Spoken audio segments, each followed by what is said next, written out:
আমি যে কোনো গ্রামের গল্পই করি না কেন, দেখবেন যে আমার গল্পগুলোতে গ্রামের কোনো না কোনো থাকে, জীবনযাত্রা থাকে। আমি কমেডি গল্প করলেও আমি কমেডিটাকে একদম সরাসরি কাউকে চাপিয়ে দেইনি। কীরকম চাপিয়ে দেইনি সেটা হচ্ছে যে অঙ্গভঙ্গি দিয়ে লাভ দিতে হবে বা ভেংচি কাটতে হবে মানুষকে হাসাতে, তা না।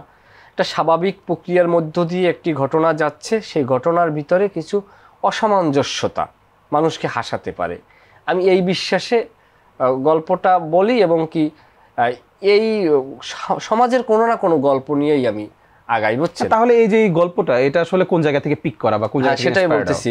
তা এই সমাজে অনেক ঘটনা ঘটে, যেরকম শ্বশুর জামাইয়ের সাথে ঘটে, অনেক ঘটনা আছে যেটা আমরা শুনে ছোটবেলায় হাসতাম এরকম।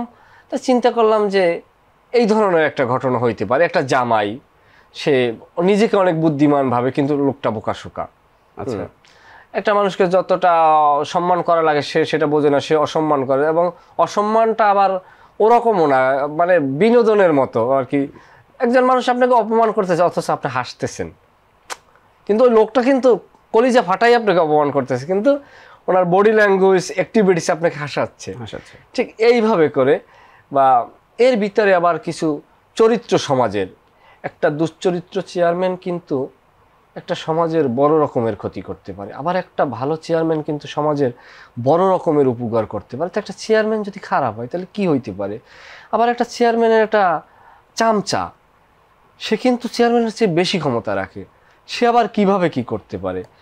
আবার যদি কারো চরিত্র খারাপ হয় তাহলে গ্রামে চরিত্র খারাপটা কিভাবে উপস্থাপন হয়, এই বিষয়গুলো। আবার দেখা গেছে মানুষ বউকে দিয়ে নির্বাচন করাইয়া স্বামী একটু ফুডান্তি করতে চায়, এই বিষয়গুলো বুঝছেন, এগুলো গ্রামের নিত্যদিনের ঘটনা। আচ্ছা, এইগুলাই এই গল্পে চরিত্রের যে বিষয়টি, যেহেতু আপনি এখানে চেয়ারম্যানের চরিত্র ফুটিয়ে তোলার চেষ্টা করেছেন, কিংবা গ্রামীণ চিরাচরিত কিছু ব্যক্তিদের ফিগার দাঁড় করানোর চেষ্টা করেছেন, তো এই যে এই জায়গাগুলোতে যখন আপনি এই জিনিসগুলো বানাচ্ছেন এবং আপনার এলাকায় বানাচ্ছেন, তাহলে সেক্ষেত্রে এই বিষয়গুলো ওই এলাকায় যারা বাস্তবিক অর্থে এই জায়গাগুলোতে নিয়োজিত তাদের ক্ষেত্রে তো বিষয়টি মিলে যাচ্ছে। তো সেক্ষেত্রে কোনো প্রতিবন্ধকতা কখনো ফেস করেছেন কিনা?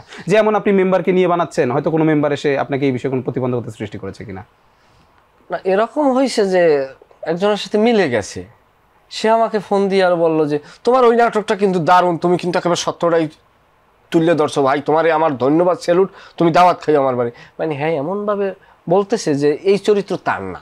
আচ্ছা, বুঝছেন বিষয়টা? সে আমাকে উল্টো ধন্যবাদ দিচ্ছে, তো বেলা শেষে সে কিন্তু বুঝতে পারছে চরিত্রটা। না, এমন কোনো ঘটনা আছে কিনা কখনো? না, এটার কোনো সুযোগ নেই। আমার সাথে এ ধরনের কেউ করে না, এবং কি ইনশাল্লাহ মনে হয় এটা ঘটবেও না।